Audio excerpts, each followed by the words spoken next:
Welcome to the Oakland Swimming Notebook. My name is Neil Rule, the voice of the Golden Grizzlies, and right now we're joined by Mack as the Golden Grizzlies swim team gets ready for Wayne State. It'll be televised on ESPN+. Mack, there's a couple of things I want to get into with you, but number one, you're from Canada, up near Edmonton. This weather, as we get ready to go into this polar vortex that's coming up, this is actually warm for you. Is this tropical compared to Edmonton? I wouldn't say tropical, but definitely a couple magnitudes warmer. At home, it's about minus 40 degrees Fahrenheit, so it's a little warmer here than there. It's unbelievable to even hear those numbers. But Mack, before we get into the team psyche and where this team is at right now, your event that you're a specialist in the butterfly is always been amazing to me because of the level of strength that you see on display when you do it. And you and I were talking before we went on the air, and you said it's kind of a contrast between rhythm and strength.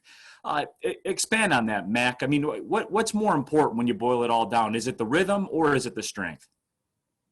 Well, I had a coach who always said, flies about the 3 R's: relaxation, rhythm, and range. So the big one for me is rhythm, because if you have a rhythm, you can just keep going. If just keep the stroke going, stay focused on what you're doing. And on top of that, if you don't have the strength, then you're not going to get very far. So I think it's a balance between rhythm and strength, right?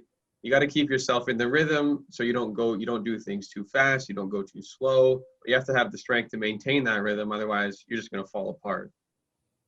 Absolutely. Yeah, I would guess that it would be the case. The more rhythm you have, the less strength you have to use, and therefore the longer and stronger that you can be. But Mack, as you guys get ready to square off with Wayne State, that'll be available on ESPN+. I mean, just break down the psyche of this team right now. And every time I talk to Pete Hovland on here, or I talk to Golden Grizzlies swimmers, I mean, we know that there's a different standard of excellence associated with Oakland swimming. I mean, the upper echelon, the million consecutive, conference and league titles in a row.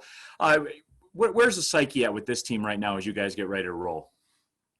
I think everyone's pretty excited for it. I mean, we haven't had any events televised so far, so everyone's pretty stoked about that. I think as we get closer to conference and we've had the chance to have a couple more meets, it just gets people more and more excited about it, being able to race and see where they're at. So I think, the more meets we have, the more excited everyone's going to be to get ready to crush it at Horizon League. So I think it's pretty good. Everyone's in good spirits.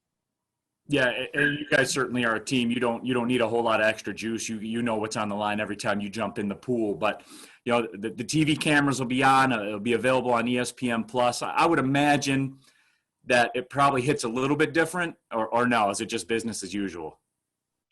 I'd say it's mostly business as usual. I think not many people have it might be in the back of their head that, yeah, it's being televised, but most people, when they're up there racing, they're just focused on what's in the pool, what they have to do, get to the wall first, that sort of thing. So I don't think too many people would be too focused on the fact that it'll be televised, but everyone will still be pretty stoked about it. Yeah, there is no question about it. I know a lot of people will be stoked to watch you guys, Mack, as well as you look to continue your dominance in the Horizon League. I know that you'll be a main factor when those Horizon League championships come around as well, and we'll catch back up with some of you guys as we get closer to that. I appreciate your time, my friend. Thank you. Thank you.